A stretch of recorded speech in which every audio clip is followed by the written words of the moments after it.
Hello again, ladies and gentlemen. Welcome back to Hearts and Arts. Allow me to reintroduce myself. My name is Gerard Arrienda, and yes, that is right. I am finally back after taking some time off to take care of work and other priorities, and I'm excited to be back and to keep the show going for a very long time, hopefully. And as you can see, this time it's a little different. You'll notice I am by myself right now with no guests with me. I will continue to have more guests, but right now I've decided to introduce a new segment on the show called the Wingfessions. I'll explain the name in a second, but first I'd like to give you guys a heads up on what to expect about this segment and what it's about. Usually, thus far, I've had my college theater friends with me on the show, and again, I will continue to have them and more guests on here so they can give us an insight on their artistic journeys in a talk show style segment.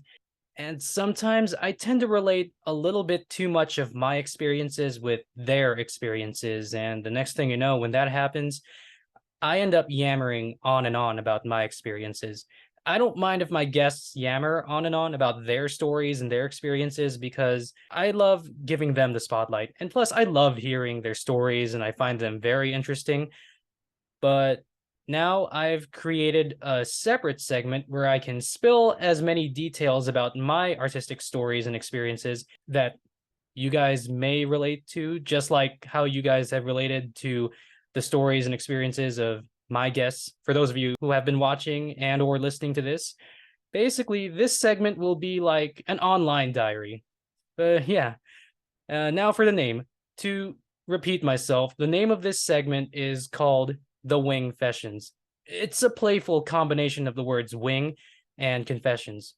For all my fellow thespians who are watching or listening to this right now, you'll know that wings is the theatrical term that defines the right and left sides of the theater stage that is hidden away from the audience. It's also the area of the stage where the actors would wait for their cues to come on stage in full view of the audience after a certain line is said or a certain stage action is carried out.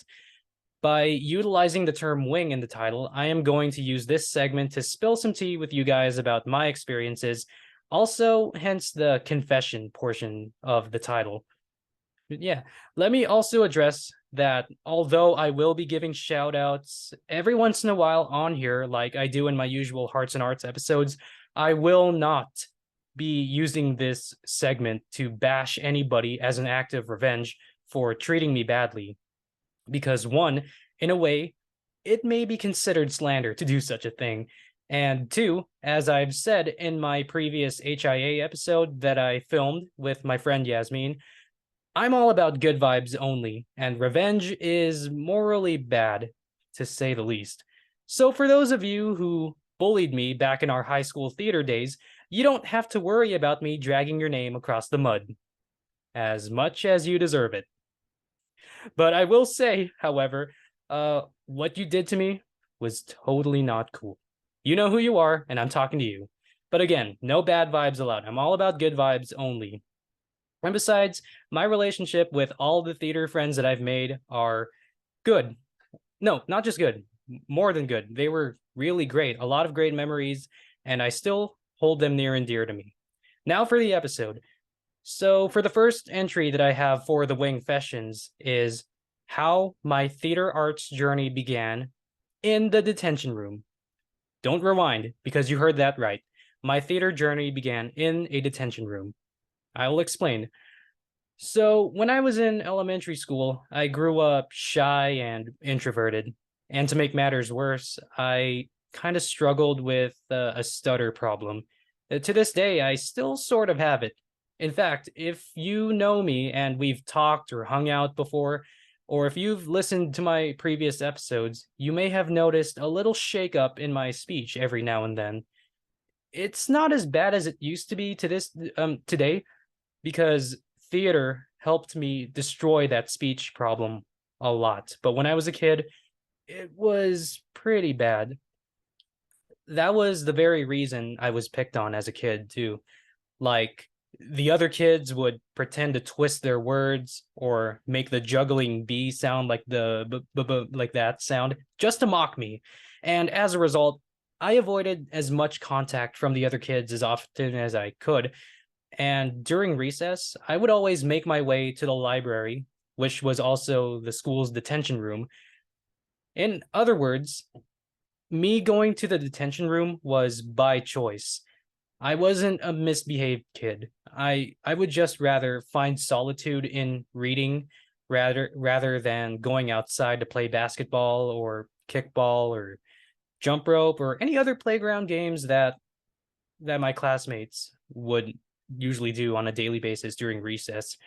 Um, One day during the holiday season, when 8-year-old me was sitting in the library eating my snacks and reading a comic book, I happened to look up and see a bulletin board that has always been there, but one of the papers or one of the sheets on that posted on the bulletin board was the school's theater program holding auditions for a stage adaptation of Charles Dickens' A Christmas Carol. In just the blink of an eye, the granola bar that I was holding somehow turned into a pen. And to make it even weirder, I signed my name for an audition slot without questioning what just happened. It was something. Yeah, auditions took place after school a few days later. I, along with a bunch of other kids, were invited into the auditorium where we all sat down and watched as each of us took turns auditioning. I was nervous, don't get me wrong. As a shy, introverted kid, solo interaction was already a bit of a challenge, but public speaking was a whole other beast to be slayed. I was given 5 minutes to prepare. So to prepare, I was given a slide that I should read when it was my turn to audition. And eventually I got called up. And when the time came, I was directed to walk to the center of the stage. And then I was ordered to take a deep breath. And before I uttered the first line from the slides, I took one last look at the audience, which consisted of my fellow classmates and my teachers who were serving as the production supervisors and directors of the show. Everything suddenly didn't seem as scary as it did a few seconds ago. I guess the inhale exhale method worked, apparently. After I finished reading, one of my teachers slash directors told me to do it again, like read it again, but this time in a ghoulish tone, considering I was reading for the role of Jacob Marley's ghost. I remembered, oh my gosh, I remembered trying to read the lines again like a ghost, and I remembered the way I did it too, and it was like me being playful with those stage directions, like the gestures and the sounds that a ghost would make, or at least a cartoon ghost, if you've watched Scooby-Doo, like, because that's where I was drawing from. I was a little kid trying to use his imagination. Come on. But yeah, in addition to the tone, I remember, oh my goodness, I remember not only utilizing a ghoulish tone, but also without realizing it, I was improvising for the first time on stage. I was pretending to be burdened with dragging a pile of heavy chains because in the book, Marley was doomed to carry heavy chains for all eternity. Even 8-year-old me knew that because I read the book prior to auditioning.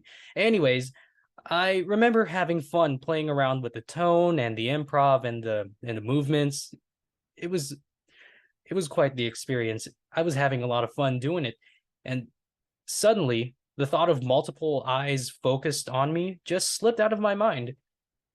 The next day, after the auditions, I was making my way to the after school daycare program, which is where I would always go to wait for my parents to pick me up when they finished work every day. One of the teachers was walking past me to post the cast list on the library's bulletin board, and they said to me, "Congratulations, you got the part." I felt so excited to hear those words because Those words are like extremely life-changing if you're a theater kid like me. And then she gave me a copy of my script with Marley's lines highlighted. Looking back at that story today, I never realized it was a moment worth something huge, because this was the beginning of my theater arts journey. And for the next few weeks, I would attend rehearsals. In fact, I would always look forward to rehearsals every day because it was the time I would actually do something that 8-year-old me would have never thought he'd be good at doing, and let alone love doing, which was socializing, interacting with other theater kids. Little did I know I was interacting with people who would help me destroy that stutter problem I had and that introverted shell that has kept me trapped in a world of loneliness for so long, I guess. Also, I still remember one of the theater kids in particular is a very good childhood friend of mine to this very day. His name's Russell. Russ, if you're watching this, hope you like your shout out. Yeah, Russell is a very, very good friend of mine, a very talented photographer too. Yeah, shout out, Russ.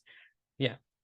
When opening night came, I stepped on stage for the first time in front of an audience, and instantly I fell in love with theater and performing.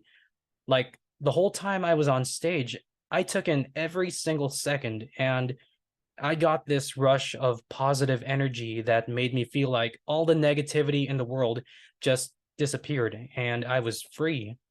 I was flying, and it was the best feeling in the world. Needless to say, it left me wanting more of it. That passion and love that I felt for theater would stick with me for a very long time. To this day, in fact. I did another play later on that summer for another program, which was a summer camp program.